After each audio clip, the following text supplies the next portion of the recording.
आज আমি যেটা বলছি সেটা মন দিয়ে শোনো। আজ আমাদের স্কুলে শিক্ষা দপ্তর থেকে স্যার আসছে চেকিং করার জন্য। ওদেরকে যা যা প্রশ্ন করবে সঠিক সঠিক উত্তর দিতে হবে। বেশি কেউ বাড়াবাড়ি করে দিবে নাহলে এটা দেখেছিস তো? ঠিক আছে স্যার।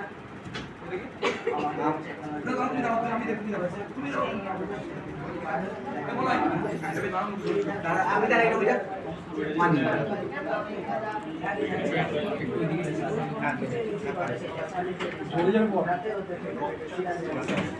স্যার স্যার স্কুল থেকে করার জন্য শিক্ষা দপ্তর থেকে স্যার হ্যাঁ তাই নাকি এই তো সবাই ভালোভাবে বস বস বস দাদা